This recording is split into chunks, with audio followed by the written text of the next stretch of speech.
আজকের গল্পের নাম পৃথিবীর প্রতি মহারাজ পৃথুর রোষ এবং তার দহন। মহারাজা ধ্রুবের বংশধর ছিলেন মহারাজা অঙ্গ।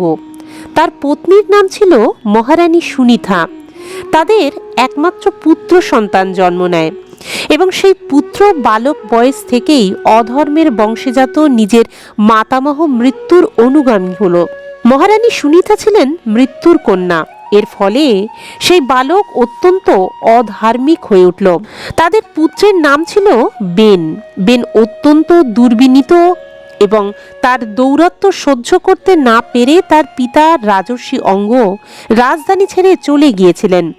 এর ফলে মুনিদের বাক্য বজ্রের মতন অমোঘ হয়ে থাকে এবং তারা কুপিত হয়ে বেনকে অভিশাপ দেন এবং তার ফলেই তার মৃত্যু হলে অরাজক পৃথিবীতে প্রজাবৃন্দ দস্যুদের দ্বারা অত্যন্ত অত্যাচারিত হতে থাকে। তা দেখে সেই মুনিগণ মৃত বেনের দক্ষিণ বাহু মন্থন করতে থাকেন এবং তার ফলেই ভগবান বিষ্ণুর অংশ অবতার আদি সম্রাট মহারাজ পৃথু উৎপন্ন হন। ব্রাহ্মণগণ মহারাজ পৃথুকে রাজ্যে অভিষিক্ত করে তাকে প্রজাদের রক্ষক রূপে ঘোষণা করলেন। সেই সময় পৃথিবী অন্নহীন হয়ে গেছিল, অর্থাৎ পৃথিবীতে দুর্ভিক্ষ দেখা দিয়েছিল। ক্ষুধায় কাতর শীর্ণ দেহে প্রজারা তখন তাদের প্রভু পৃথুর কাছে এসে নিবেদন করল, হে মহারাজ, আমরা ভয়ঙ্কর জঠরাগ্নির জ্বালায় দগ্ধ হচ্ছি। সেই জন্য আমরা আপনার শরণাপন্ন হয়েছি, কারণ আপনি শরণাগতের রক্ষাকর্তা এবং আমাদের জীবন ধারণের উপায় নির্ধারণকারী অন্নদাতা প্রভুরূপেই সংস্থাপিত হয়েছেন। আপনি সর্বলোকের পালক, আপনি আমাদের জীবিকার প্রভু। সুতরাং হে রাজেশ্বর, অন্নের অভাবে মৃত্যুমুখে পতিত হওয়ার পূর্বেই ক্ষুধায় অবসন্ন আমাদের অতি শীঘ্র অন্নদানের ব্যবস্থা করুন। প্রজাদের এই করুণ ক্রন্দন শুনে মহারাজ পৃথু দীর্ঘক্ষণ এই বিষয়ে চিন্তা করলেন। অবশেষে এই অন্নাভাবের কারণ তিনি বুঝতে পারলেন। পৃথিবীর এই সমস্ত প্রকারের অন্ন এবং ঔষধি প্রভৃতির বীজ নিজের ভিতরে গ্রাস করে নিয়েছেন। নিজ বুদ্ধি বলে এই সিদ্ধান্তে উপনীত হয়ে তিনি নিজের ধনু গ্রহণ করলেন এবং ত্রিপুর বিনাশক ভগবান মহাদেবের মতন মহাক্রুদ্ধ হয়ে পৃথিবীকেই লক্ষ্য করে বাণ সন্ধান করলেন। তাকে অস্ত্রে উদ্যত করতে দেখে পৃথিবী ভীত কম্পিত হয়ে উঠলেন এবং ব্যাধ পশ্চাদপন করলে হরিণী যেমন সভয়ে ধাবিত হয়, তেমনি তিনিও গো রূপ ধারণ করে পলায়ন করতে লাগলেন। এই দেখে পৃথু অত্যন্ত ক্রুদ্ধ হয়ে আরক্ত লোচনে ধনুকে ষড়যোজনা করে পৃথিবী যেখানে যেখানে ধাবিত হলেন সেখানে সেখানেই তার পশ্চাদপন করতে লাগলেন। দেবী পৃথিবী এই রূপ দিক বিদিক স্বর্গমর্ত অন্তরিক্ষ যেখানেই গেলেন সেখানেই নিজের পশ্চাতে উদ্ধত অস্ত্রে পৃথুকে আসতে দেখলেন। যেমন মৃত্যুর থেকে কেউ পরিত্রাণ পায় না, সেইরূপ তিনিও ত্রিভুবনে কোথাও বেনপুত্র পৃথুর থেকে রক্ষা পেলেন না।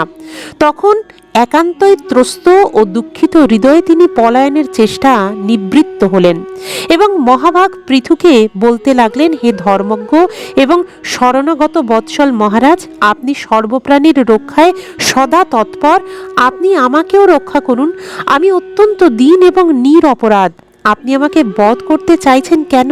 তাছাড়া আপনাকে তো ধর্মজ্ঞ বলে মনে করা হয়, তাহলে স্ত্রীলোক আমাকে আপনি কিভাবে বধ করতে পারেন?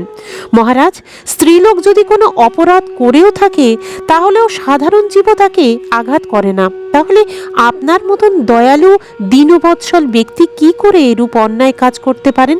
আমি তো প্রকৃতপক্ষে একটি দৃঢ় নৌকা স্বরূপ, যার উপর ভর করে সমগ্র জগৎ অবস্থান করছে।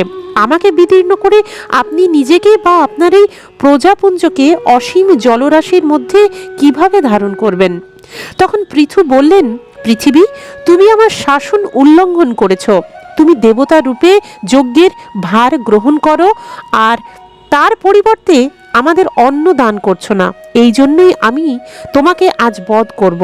যে গাভী প্রতিদিন সবুজ ঘাস ভক্ষণ করে কিন্তু স্তন্যদুগ্ধ দান করে না, সেই দুষ্ট গাভীর প্রতি দণ্ডবিধান অনুচিত, এমন কথা বলাই যায় না।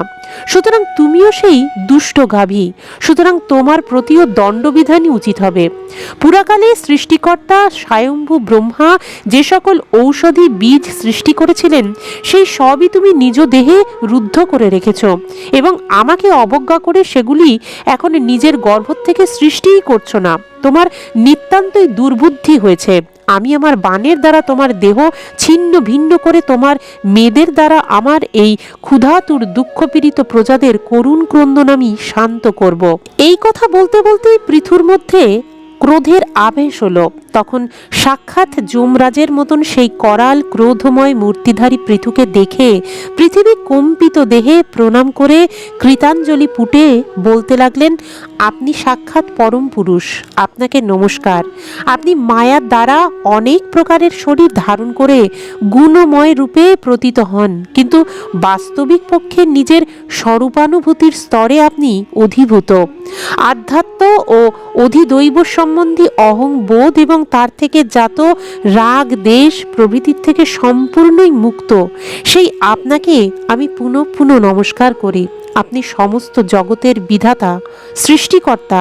আপনি এই ত্রিগুণাত্মক সৃষ্টি রচনা করেছেন এবং আমাকে সর্বজীবের আশ্রয় রূপে নির্মাণ করেছেন।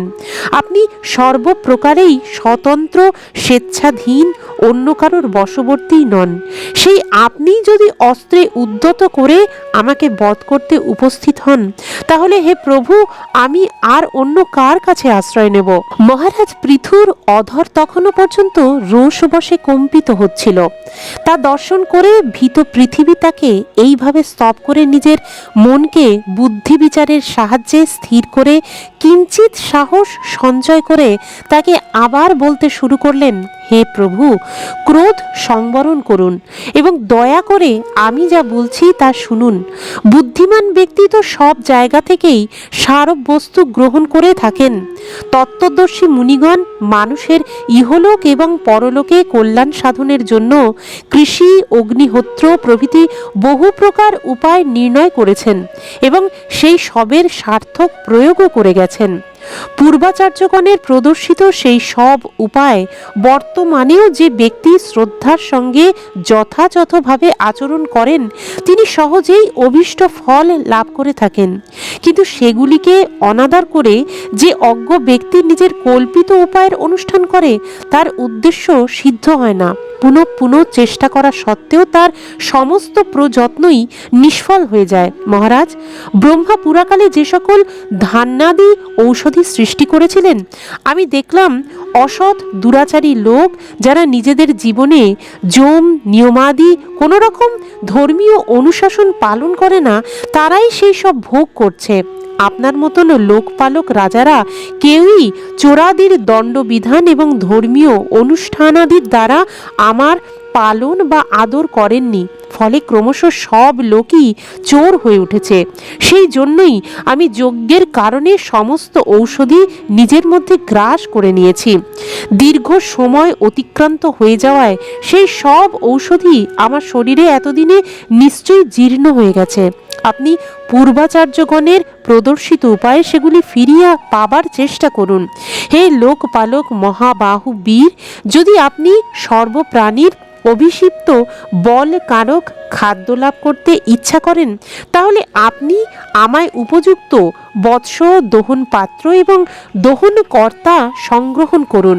আমি সেই বৎসের প্রতি স্নেহবশত দুগ্ধরূপে আপনার অভীষ্ট সমস্ত বস্তুই দান করব।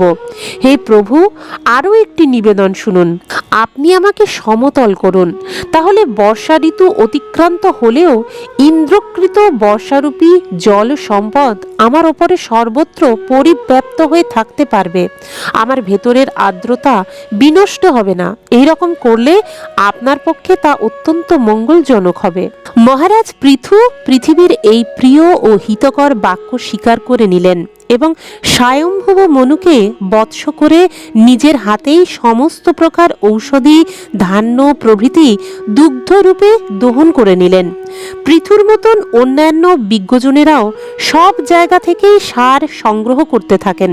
সুতরাং তারাও পৃথুর বশ্যতা স্বীকার করে দুগ্ধদানে প্রবৃত্ত সেই পৃথিবীর কাছ থেকে নিজের নিজের অভীষ্ট বস্তু দহন করে নিলেন। এই রূপে ঋষিগণ বৃহস্পতিকে বৎস করে ইন্দ্রিয় রূপ পাত্রে দেবী বসুন্ধরার কাছ থেকে বেদ রূপ পবিত্র দুগ্ধ দহন করে নিলেন। দেবতাগণ ইন্দ্রকে বৎসরূপে কল্পনা করে স্বর্ণময় পাত্রে অমৃত, বীর্য অর্থাৎ মানসিক বল, অজ মানে ইন্দ্রিয় বল এবং শারীরিক বলরূপ দুগ্ধ দহন করলেন। দৈত্য এবং দানবগণ অসুশ্রেষ্ঠ প্রহ্লাদকে বৎস প্রকল্পন করে লৌহ পাত্রে সুরা এবং আসব বিভিন্ন প্রকারের মদ্যরূপ দুগ্ধ দহন করেছিল। গন্ধর্ব অপ্সরাবৃন্দ বিশ্বাবসুকে বৎসরূপে উপস্থাপিত করে পদ্মরূপ পাত্রে সঙ্গীত মাধুর্য এবং সৌন্দর্য রূপ দুগ্ধ আহরণ করলেন।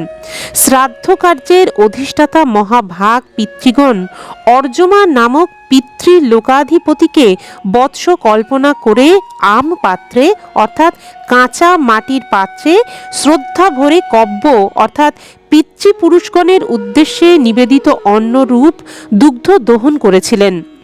কপিল দেবকে বৎস করে আকাশরূপ পাত্রে সিদ্ধগণ অনিমাদি অষ্টসিদ্ধি এবং বিদ্যাধরগণ আকাশচারিতা প্রভৃতি বিদ্যা দহন করেছিলেন। কিন্নর প্রভৃতি অন্যান্য মায়াবীগণ ময়দান বধকে বৎসরূপে স্থাপন করে অন্তর্হিত হওয়ার ক্ষমতা, বিচিত্র রূপ ধারণ প্রভৃতি সংকল্পময়ী ইচ্ছামাত্র ক্রিয়াশীল মায়াবিদ্যা দুগ্ধরূপে দহন করেছিলেন। এই রকমই যক্ষ রাক্ষস এবং ভূত পিশাচাদি মাংসাশী জাতীয়রা ভূতনাথ রুদ্রদেবকে বৎসরূপে স্থাপন করে কপাল অর্থাৎ মানুষের মাথার খুলি পাত্রে রুধিরাসব মত্ততা জনক রক্তপানীয় রূপ দুগ্ধ দহন করেছিল। ফণাযুক্ত ও ফণাহীন সর্প, নাগ, বৃশ্চিক প্রভৃতি বিষাক্ত জন্তুরা তক্ষকে বৎস করে মুখরূপ পাত্রে বিষরূপ দুগ্ধ দহন করল। পশুগণ রুদ্রবাহন বৃষকে বৎস স্থাপন করে বনরূপ পাত্রে তৃণাদি রূপ দুগ্ধ দহন করল। দংষ্ট্রা অর্থাৎ মাংস ভক্ষণোপযোগী স্বাদন্তযুক্ত মাংসভোজী প্রাণীরা সিংহরূপী বৎসের সাহায্যে নিজেদের শরীর রূপ পাত্রে ক্রব্য অর্থাৎ কাঁচা মাংস রূপ দুগ্ধ এবং গরুরকে বৎস বিধান করে পক্ষীগণ কীট পতঙ্গ প্রভৃতি চর বিচরণশীল এবং ফলাদি অচর অর্থাৎ অচল পদার্থ দুগ্ধরূপে দহন করেছিল। বটকে বৎস করে বৃক্ষসমূহ বিভিন্ন প্রকারের রস রূপ দুগ্ধ এবং পর্বত সকল হিমালয়কে বৎস করে নিজেদের শানু দেশরূপ পাত্রে বহুবিধ ধাতুরূপ দুগ্ধ দহন করেছিল। পৃথিবী সর্বকাম দুঘা সর্বাভীষ্ট দাত্রী, এই সময় তিনি পৃথু মহারাজের বশবর্তিনী ছিলেন। সুতরাং এই অবসরে সকলেই নিজ নিজ জাতির প্রধান ব্যক্তিকে বৎসরূপে উপস্থাপন করে নিজেদের ভিন্ন ভিন্ন পাত্রে ভিন্ন ভিন্ন পদার্থ দুগ্ধরূপে দহন করে নিয়েছিল। এইভাবেই পৃথুর থেকে শুরু করে সকল অন্নাদ মানে অন্ন ভোজনকারী ভিন্ন ভিন্ন দহন পাত্র বৎসের সাহায্যে নিজ নিজ পৃথক অন্ন দুগ্ধরূপে পৃথিবীর থেকে দহন করেছিলেন। এইভাবেই সর্বজনের সর্বকামনা পুরোহিত্রী পৃথিবী প্রতি মহারাজ পৃথুর এক গভীর প্রীতি ও আত্মীয়তা বোধ জন্মালো। তিনি স্নেহাদ্র হৃদয়ে এই সর্বংসহা জীবধাত্রীকে পিতার মতন নিজের আদরের কন্যারূপে গ্রহণ করলেন। এরপর মহারাজ পৃথু নিজের ধনুর অগ্রভাগের দ্বারা বহু পর্বতের ঊর্ধ্বাংশ চূর্ণ করে ভূমির বিশাল অংশ সমতলে পরিণত করলেন। অনন্তর তিনি পিতার মতন নিজের প্রজাদের পালন পোষণে রত হলেন এবং এই সমতল ভূমির বিভিন্ন স্থানে প্রজাদের জন্য যথাযোগ্য বাসভূমি বিভাগ করে দিলেন। গ্রাম, ছোট বড় নগর, বহু প্রকারের দুর্গ, ঘোষপল্লী, গো মহিষাদির বাসস্থান, সৈন্য শিবির, খনি এবং তৎসন্নিহিত বাসভূমি, কৃষক পল্লী এবং পার্বত্য অঞ্চলের গ্রামাদি এই সবই তিনি সুনির্দিষ্ট রূপে বিভাগ করে মানুষের বাসস্থানের পরিকল্পিত নির্মাণ রীতি প্রবর্তন করলেন। পৃথুর পূর্বে এই ধরনের পরিকল্পনা প্রসূত গ্রাম নগরাদির বিভাগ প্রচলিতই ছিল না। মানুষ নিজের ইচ্ছা ও সুবিধা অনুসারেই নির্ভয়ে সেখানে বাস করতে লাগলেন। অথবা পৃথু এরকম বিভাজন করে দেওয়ার যার ফলেই এরপর থেকে মানুষ নির্ভয়ে সেই সেই স্থানে বাস করতে লাগলো। এই ছিল পৃথু মহারাজের পৃথিবী দহনের কাহিনী। তবে এই মহারাজা পৃথু কিন্তু এরপরে অনেক অশ্বমেধ যজ্ঞের অনুষ্ঠানও সমাপন করেছিলেন এবং এর ফলে ভগবানের অংশ অবতার এই পৃথু মহারাজকেই সাক্ষাৎ ভগবান শ্রীবিষ্ণু দর্শন দিয়ে কি বলেছিলেন সেই কাহিনী জানতে গেলে অবশ্যই চ্যানেলটাকে সাবস্ক্রাইব করে রাখবেন এবং পাশের বেল আইকনটাও প্রেস করতে ভুলবেন না। তাহলে আমি যদি কোনো নতুন ভিডিও আপলোড করে থাকি তার নোটিফিকেশনগুলো আপনাদের কাছে খুব সহজেই পৌঁছে যাবে। তাহলে দেখা হচ্ছে আবার একটা নতুন গল্পের সাথে। ততক্ষণ সকলে ভালো থাকবেন, সুস্থ থাকবেন। ধন্যবাদ।